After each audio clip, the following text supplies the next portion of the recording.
Welcome to the Migraine Puzzle Masterclass, our series of figuring out the missing pieces to our migraine puzzle. So we have some amazing speakers today, and we're going to be discussing some of the most common issues behind migraines that just aren't addressed with conventional care. So that's kind of the theme behind our entire masterclass series. So if you are new to us, welcome. And I am Dr. Tanya Painter. I'm a naturopathic doctor who I used to have regular migraines, daily chronic headaches, and now I've been 7 years migraine free.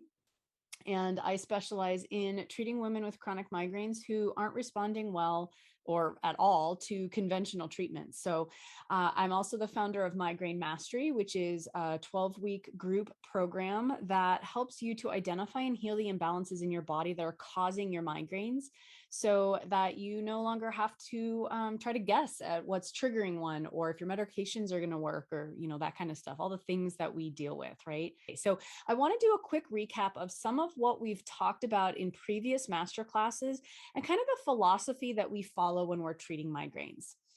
So up to 40% of migraine sufferers just don't respond well to medication. And by now you probably fit in that category. You've probably figured out that it doesn't cut it for you either, right? That's probably why you're here. And that may be because of some of these statistics. So these are pretty much the guidelines that conventional treatment considers migraines being sufficiently well controlled. It's 7 to 10 migraines a month. That's not well controlled. We can get much, much better than that.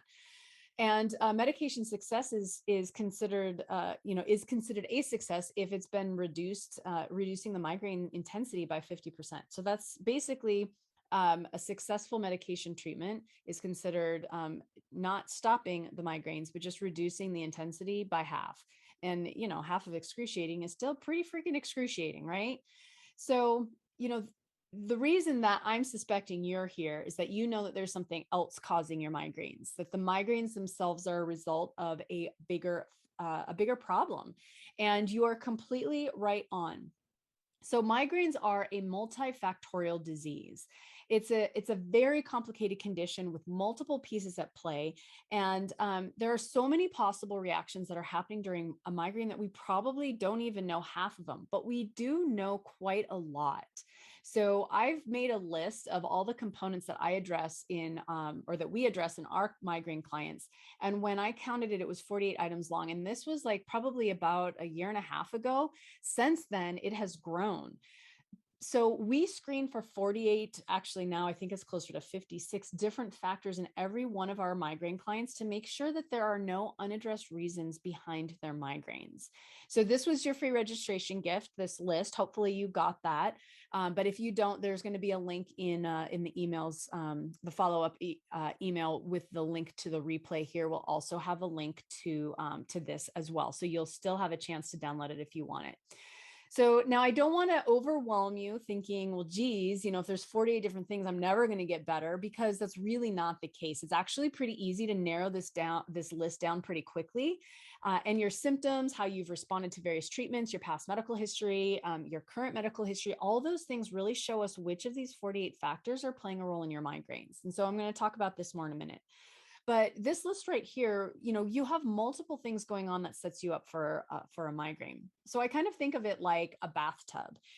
We want the water to stay in the tub, right? That's the purpose. But if we have too much water in the tub, it overflows, and then we start having some major problems. So I think of triggers, or these possible triggers, something in that list of 48 as the water in the tub, right? The more of those triggers that we have all at once, the tub overflows and we get a migraine. The other really important thing about migraines is understanding that you have more than one kind of migraine. If you are here listening to this, you have more than one kind of migraine. So what do I mean by that? So if you were to really pay attention to your symptoms during a migraine, you'd start seeing that they actually aren't always the same. Like the same migraine will have the same prodrome, the same postdrome, the same symptoms associated. Your medications will work the same way.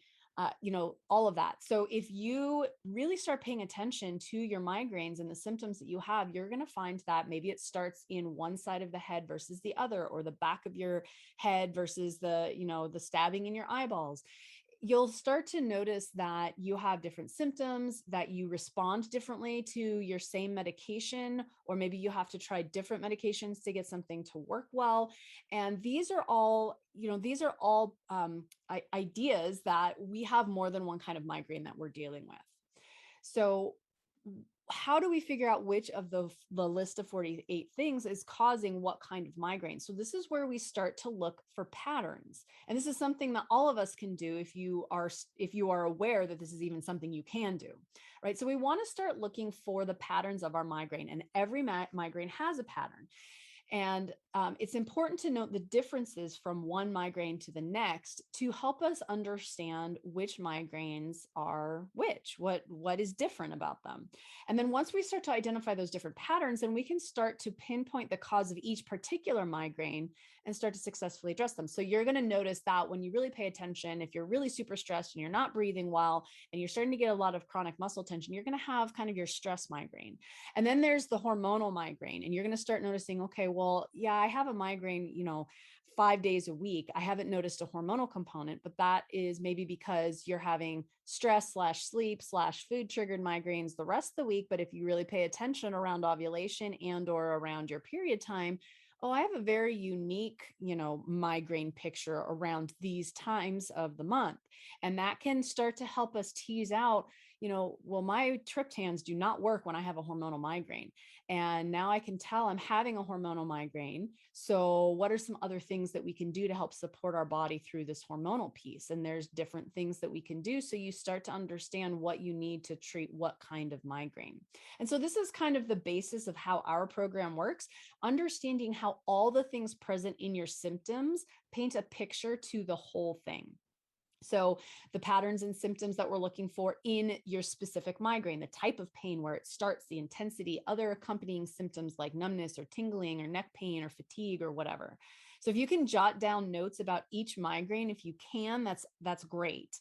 But I know that, you don't always have the cognitive ability or the desire to do anything but go lie down. So, but you'll start to just pay attention, just starting to notice things that you didn't notice about your migraines before. And then we want to start to look for patterns in your symptoms. So what happens before a migraine? What are other things that aren't necessarily related to the migraine, but that come along with them? So, the severe fatigue, do you start feeling utterly wiped out or more jazzed, like you're over caffeinated? Is your mood fluctuating? Do you get super depressed or irritable or anxious? Do you struggle to sleep prior to or after?